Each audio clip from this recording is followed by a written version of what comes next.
Now it's on the ballot, and it's up to all of us to protect Houstonians from discrimination. Houston's Proposition 1 bathroom ordinance. What does it mean to you?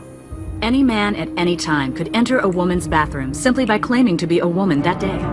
It was just part of a little video we sampled from the BBC to help explain the so-called bathroom ordinance in Houston, Texas. This story has captured the attention of our friends even across the pond. Yes, it has. Officially, it was called HERO, or Houston Equal Rights Ordinance. It failed by a wide margin. Take a look at this. The ballot question reads this: are you in favor of the Houston Equal Rights Ordinance, ordinance number 2014-530, which prohibits discrimination in city employment and city services? As of last check, 61% voted against that. 61% rather voted against that. 39% voted in favor. That was with 95% of the precincts reporting. Wow. So it's failing or has failed at this point, and that's a mouthful to repeat there. For more on what happened with this issue, we welcome in Angela D. Giampolo from the Giampolo Law Group in Philadelphia, specializing in LGBT equal rights cases. Also with us, Sam Malone, host of the Sam Malone Radio Show, based in Houston, Texas. Thanks for being here. Angela, let's start with you. What happened yesterday? Why did this ordinance fail? I mean, unfortunately, it's very reminiscent of Prop 8 in California back in 2008, where the ballot reads like a mouthful, and also where there's a lot of fear-mongering, a lot of blatant either lies or politicians and religious leaders taking advantage of the fact that transgender individuals aren't out there very much, and people aren't used to them and aren't comfortable with the idea, and really breeding unnecessary fear and ultimately hatred that is overwhelming. And I want to go more into that, but first Sam, I want to get your opinion. Why do you think this ordinance failed? Well, it failed, first of all. It wasn't lies.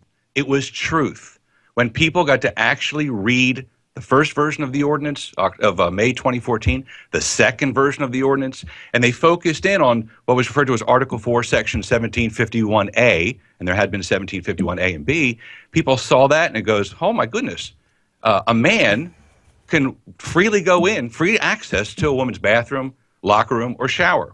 It was the facts. And when it was explained, okay, all of a sudden you saw Republicans and Democrats, white, black, Hispanic, young and old coming together in an embarrassing landslide, as you mentioned, 61-39. The Houston mayor, though, she was behind this initiative. Her name is Denise Parker. She's openly gay, and she said this about opposition to the ordinance. Let's take a listen. This was a campaign of fear-mongering and deliberate lies. Deliberate lies. This isn't misinformation. This is a calculated campaign of lies designed to demonize a little understood minority. Angela, we played the clip from Michael Sam. There were obviously TV commercials explaining those in favor of this, explaining this out there, again, but it still failed. Meantime, Houston can elect a openly gay mayor. I think there's a big difference here between the two. Well, even there's transphobia even within the LGBT community. I mean, I had never even heard that clip, and Anise and I just said the exact same thing because it's true. But Sam said something earlier that is part of exactly what Mayor Parker and I are saying. He said a man can go into a bathroom. He clearly doesn't believe that transgender people exist. A transgender individual, a trans woman, is a woman. Weak argument. Last word to you, Sam. We're running out of time. We got to get to you, Sam. Go ahead. It's not about. Listen. It's not about. Hold on, Angela. Let Sam finish. We're running out of time. It was about women's safety. How in the world could you write an ordinance that allows any man at any time to walk into women who are showering or nude and vulnerable? It's insanity. And you know what? Denise Parker.